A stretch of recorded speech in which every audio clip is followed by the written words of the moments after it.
See, the word karma means action. In desperation, people say what to do, this is my karma. But we talk colloquially about karma, no? It's so far away from the reality. There is an individual karma and there is a karma for the whole community, society and nations. That is why Lord Krishna said, Gahana karmano gati. The way of karma is unfathomable. Gurudev, if I get a negative thought and I don't act upon it, does it still create karma? Every day millions of thoughts cross your mind. But if you hold on to some thought, identify with that thought, that forms your karma. The Lord Krishna says, if someone's intellect is not sticking to any action, even if he destroys the whole world, he will never get any karma out. It is not an easy job to do an action without that impression getting into your head. If you do it, then you are Lord Krishna. I know some people who are positive and everything goes wrong. Some people are negative and everything is perfect. We cannot see one's action and cause of the action with a limited framework. Reality is not like that. I tell you, the existence is illogical. It transcends logic.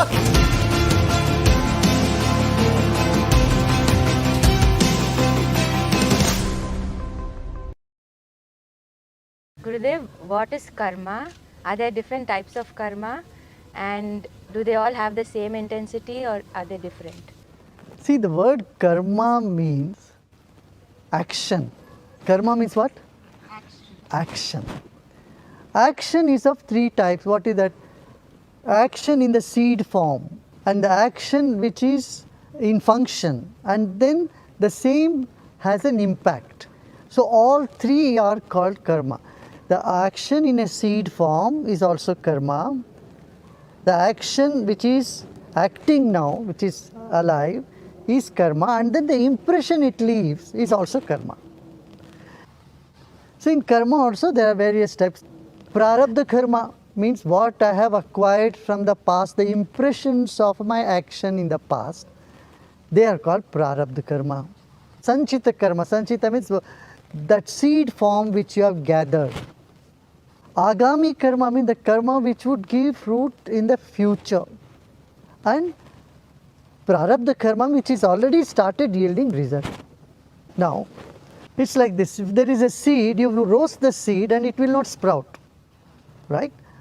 So, these sanchita karma are like the seeds which can be roasted, means which can be done with. You can erase those karma, sanchita karma. For example, you have the habit of drinking coffee, and one day you can say, no, I don't want to drink coffee. Now, agami karma is what? That habit of drinking coffee, when you're not doing it, it causes headache. This is again coffee karma. The impression pulls you in that direction. You have to drink coffee. But you can say no. So, agami karma and sanchita karma, both can be nullified. You know, you can create a grape wine without any seeds in it. That grape will never sprout. But the prarabdha, once a karma started yielding result, that you have to experience. See, you can prevent a disease from coming. But when a disease is already there, you only need to cure it. You cannot prevent it when it started already, it is manifested. So, prarabdhas are those manifesting karmas which need some remedies, no doubt, but cannot be nullified. I'll give you another example. Suppose you make halwa. When you make halwa, if sugar is less, what do? You add more sugar. If ghee is too much, what do? You put more suji. But once the suji is already cooked, can you reverse it? Not possible. Like that, even in the prarabdha karma, whatever you have got from another lifetime, those impressions are there, and when they start manifesting, then you can always have a remedy for it. Karma is not fatalism. We should not think it is a fatalistic attitude. You see? Gurudev, we have so many impressions from the previous lifetimes. So what decides which becomes the prarabdha for this lifetime? You see, you have so many impressions from the past, but the strongest of the impression will stay. Other impressions will wither away, fade away. Now if I ask you, what did you have for breakfast? on 1st of April. You had breakfast, you know, but now you don't remember them because it has not made an impact in the consciousness. So the stronger the impressions, those will stay as karma. And that too, over a period of time, they wither away. So nothing stays forever. Gurudev, we were talking about prarabdha karma. So what is the need to carry forward the previous life's karma to the next life? God would have been compassionate to start every time with a clean, fresh slate. Especially if I don't remember any good or bad karmas of the previous life. Why do you take away the fun? If everything is clean slate, what is there to move on? Why should anything move on even? It's not God who is sitting there and telling you, you do this karma, not do this karma. Action is part of existence. Without that, there is no existence. And impression of action is what our mind carries with it. So whether from this life or another lifetime, from anywhere, it is habituated in carrying those things. But when it gets rid of all that, that is nirvana. When mind is clean, like a child. A child does not very quickly absorb all the impressions. You see? It wipes its slate quite faster. Up to some age only. But then the impression starts mounting on it. Gurudev, you say karma is action. So not doing something is also karma? Or thinking and feeling, is that also karma? Yeah. Thinking, feeling, everything is karma. Feeling is also karma, definitely. See, it's all energy. Thoughts are energy, emotions are energy. Our body is energy. When you see from energy level, everything is energy. And there is nothing like emotional karma or thinking karma or energy karma. These are all nonsense. Everything is energy. Even body is energy. So body is also karma, prarabdha. Our body is the prarabdha. Best example for prarabdha. You have acquired. See, your height is your prarabdha. But your weight could be your sanchita karma, agami karma. That could be changed. You can become thinner or fatter. So you have choice there. Gurudev, if I get a negative thought and I don't act upon it, does it still create karma? No, it has not created ripple of karma. You don't try to get rid of the negative. Be a witness to the negative. Then you are already out of it. And in which form of is karma more binding or powerful? If you think, oh, I got this negative thought, and when you start owning the negative thought, that is your karma. But if you say, a thought came and went, and don't bother about it, it doesn't form karma to you. Otherwise, every day millions of thoughts cross your mind. Sometimes you go to some place, maybe some thoughts there that causes your mind. So then you cannot say, oh, all this is my karma. But if you hold on to some thought, identify with that thought, that forms your karma. This is my thought. Oh, I had this negative thought. I am having negative thought. I continue to have. Then you got the karma. वो कढ़ाई में हलवा लगा के वो करते हैं ना, घुमाते हैं, वो तब तक घुमाते हैं जब तक वो कहीं चिपकता नहीं. चिपक जाए तो वहाँ लग जाता. फिर वो ऐसे मन में चक्कर. साक्षी बनो है सबके. If somebody has earned a karmic debt by being nasty to me and then I am giving back, and there's a karmic cycle that happens. Now, where does this end?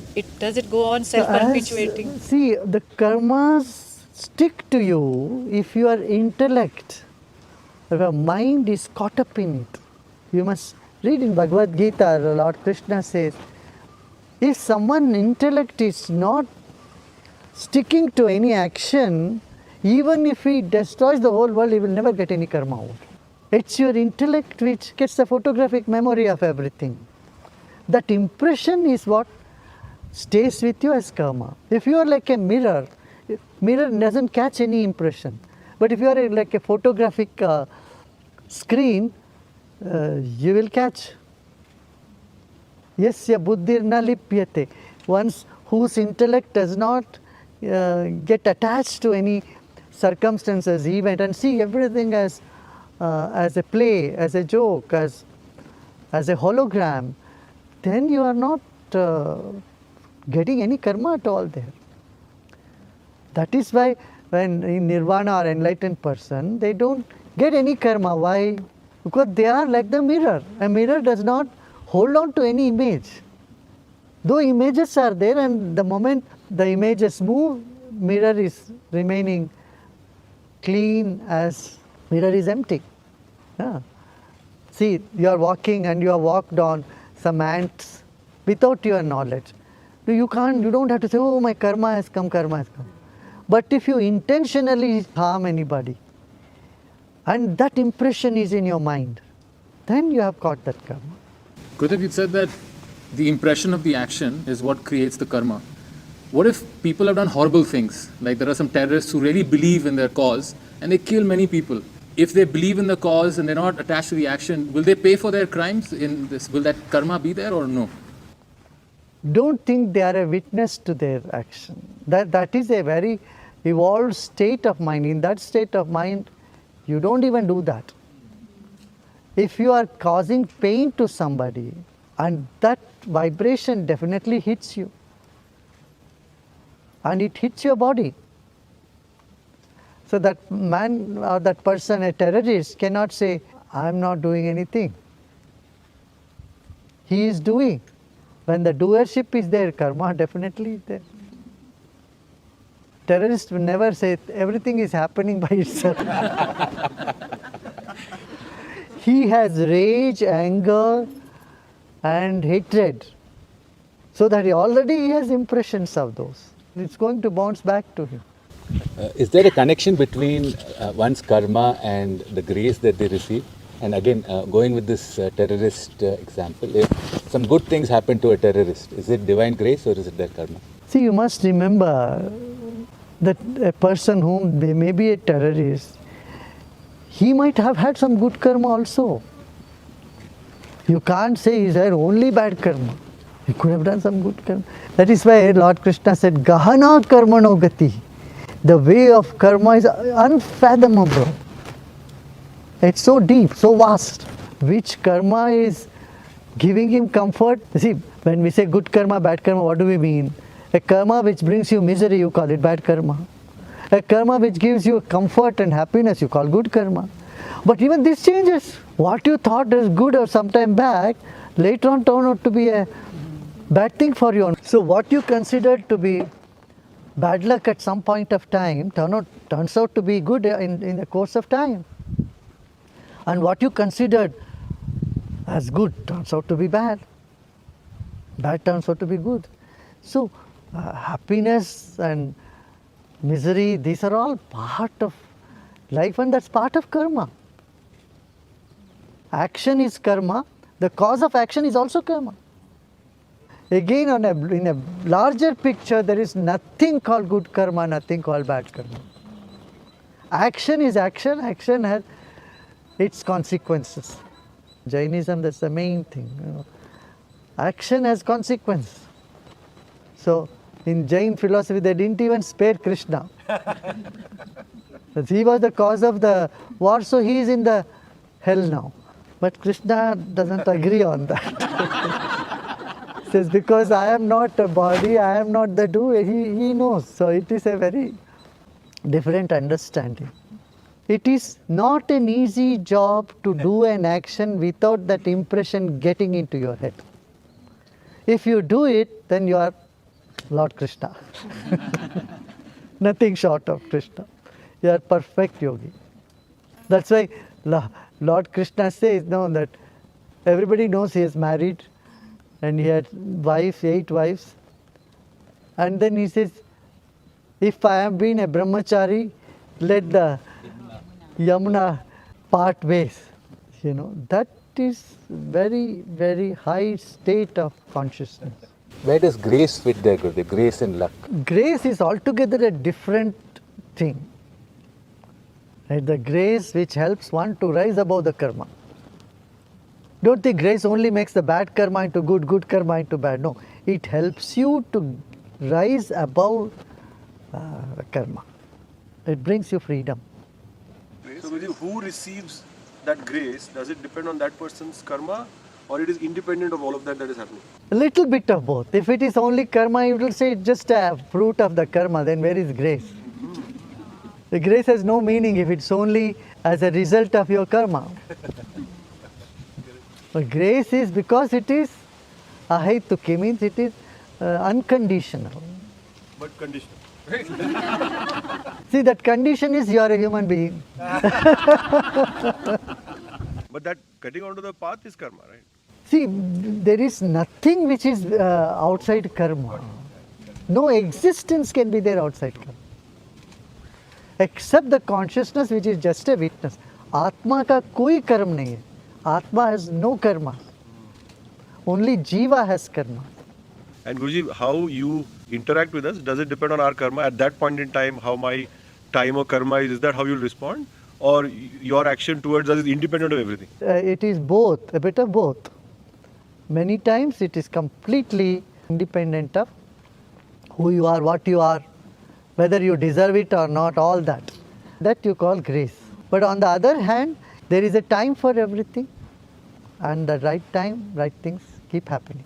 See, you are thinking in a linear angle. For you, white or black. I say, no, it is grey. You want to put everything in a box and say, oh, everything is karma, so my coming to meditation is also karma, my meditation is also karma, my blessing and grace is also karma. You want to put everything into one box. Reality is not like that. It's not, it doesn't fit like that. I tell you, the existence is illogical. It transcends logic. It's beyond that. That is why, yes, you say yes or no. Yes, most of your activity, most of what you get is all karma.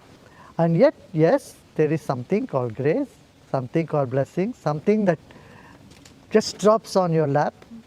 That is also there. Don't say either this or that. Don't have to tie everything into one concept. That is why there are 5 qualities for Ishvara. What are they? Srishti, creation, Sthiti, maintenance, Laya, Tirobhav means hiding, and Anugraha, grace, blessing. Now you want to put everything into just Srishti or Sthiti, Laya. There is something beyond that also. Tirobhava is also action, that is hiding. And then Anugraha, grace, blessing. Connected to that only, Krishna told Arjuna, I have taken all your karmas. Can you throw light into, is it just grace? How does that happen? Yes, he says your sins, you cannot clear your sins. You have something on your back you cannot get. You need something else to scrub your back. And when your hand is dirty, with a dirty hand you cannot clean another dirt. So Krishna says, I am here to wash you off all that. But at least listen to me. Aham tvam sarva papebhyo mokshayishyami mashucha. Don't grieve, don't worry. I am here to take away your karma, your sins. He doesn't say, I'll take away all your good karmas. He says, your sins. So a sinner should not try to rub and get their sins out. You cannot. That is where you give up, you surrender. So Gurudev, when a guru frees you of your karma, at that time what happens to the karma? Does it just evaporate or does a guru take it on? Oh, look. A room is full of darkness, you bring a light. You ask me, where did the darkness go? Where will it go? It simply doesn't exist. Sometimes, Gurudev, there is a mismatch between your opportunity that you get, the capability that you have, and a position that you hold. So, what is the role of karma in this, Gurudev? See, you have a sankalpa. Your sankalpa cuts through the karma. See, it's like it's raining, that is the karma. Now, you take an umbrella and you go, you don't get wet. You counter that. That is why all this japa, meditation, all this is there. They're all to counter the karmas. That's why it's not a fatalistic concept. Oh, everything is karma. And, oh, it's raining. Oh, I have to get wet, and that is my karma. No. Take an umbrella, go run to a shed, and find yourself in a dry place.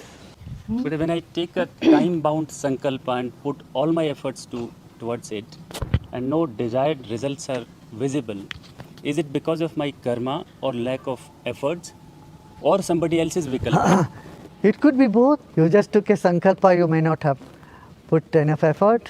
Somebody else's vikalpa also could be. Vikalpa also impacts, yes. You know, that's why many times when you go out of house and someone says, don't go, or why did you go? Grandmothers used to say, hey, kya ho gaya vikalp dal? Then they'll return back. They say, sit down. So sometimes when you do some big or good work, you say, don't tell people. You can put vikalpa. But that is a very minor role, of course, vikalpa.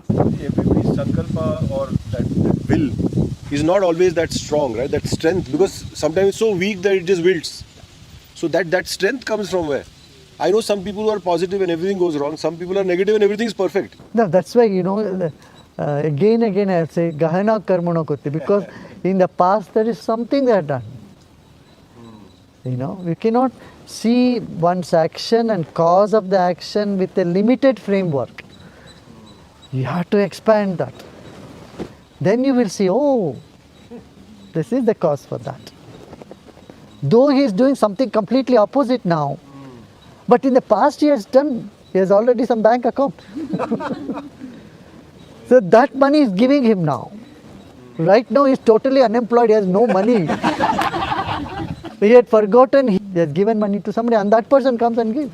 So he says, oh, I didn't do any work, I got the money. You had parked your money somewhere, now that person has given you back, now you are comfortable. Gurudev, you had said about Kal ka anubhav karna hi dhyan hai. Is that the same state as not getting impressions from your action? Krishna says, Kalosmi lokaksha, I am the time. I am the time where things come and emerge and emerge. The present moment is where things emerge, and that is where everything merges, no? The past merges, future emerges. Where does it emerge and merge? In the present moment, and I am that time. And knowing the time, that itself is meditation.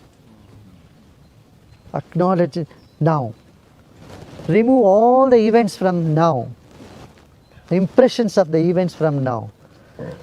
You feel its infinity, and it is deep and infinity. Timelessness comes. Gurudev, talking of this further, like in the life of avatars, we say it's a game, it's a leela because they are outside the ambit of karma. But then if you look at the life of Lord Rama or Krishna, some aspects of their life, like how he left his body, Krishna, because he killed Bali in a certain way. So then we say that's a consequence of karma. So how come one aspect of life is game or leela, and same person when they're acting, certain other actions come under ambit of karma? It's like confusing. See, the way of looking at things.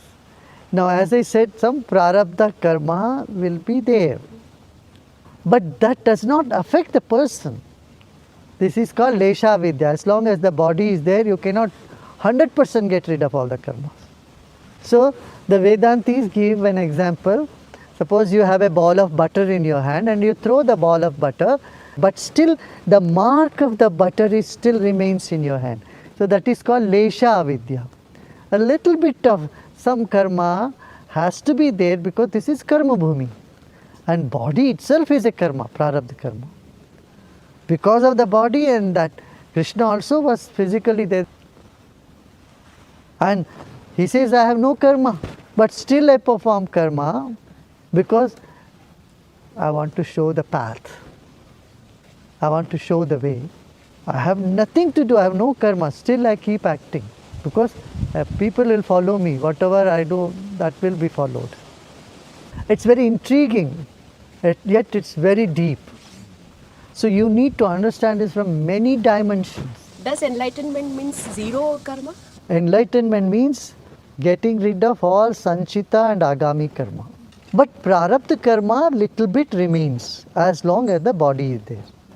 Yeah.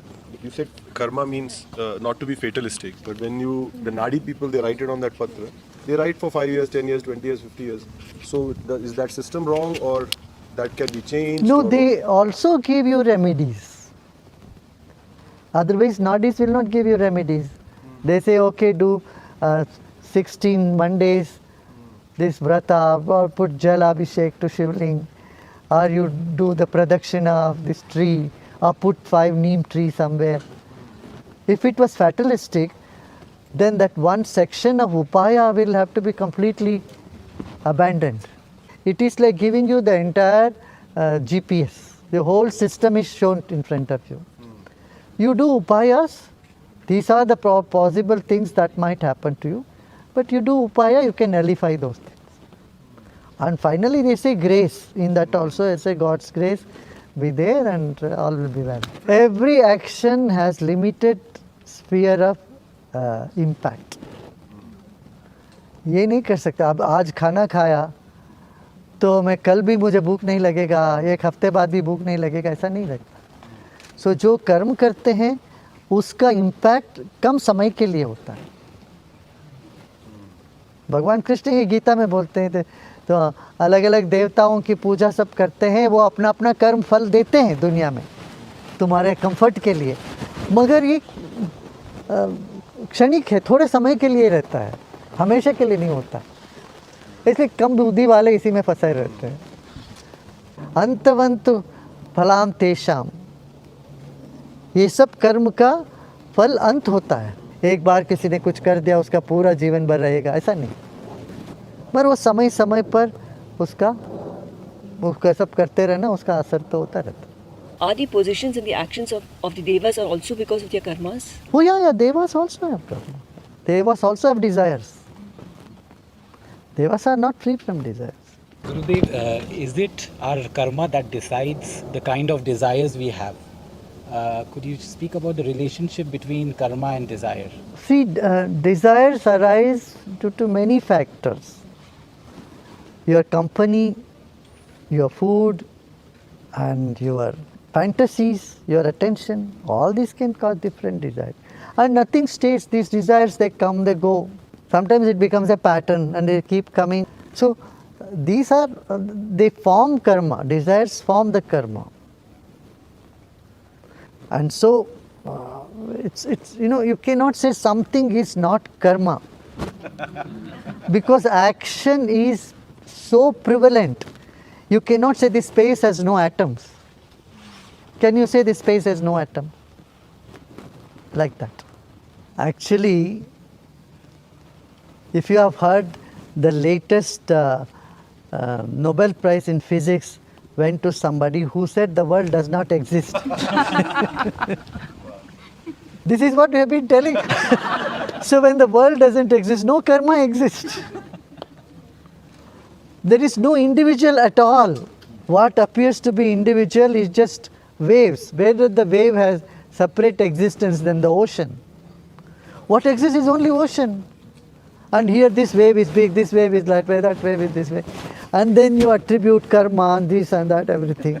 So when you see from the true point of view, real point of view, nothing exists. So when nothing exists, nothing is ever created.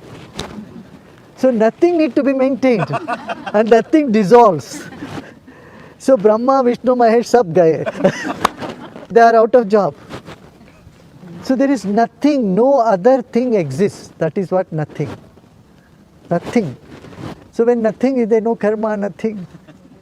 करो कर्म अपनी ओर, पूरो सकल जग की आस, कर्म सकल तव विलास.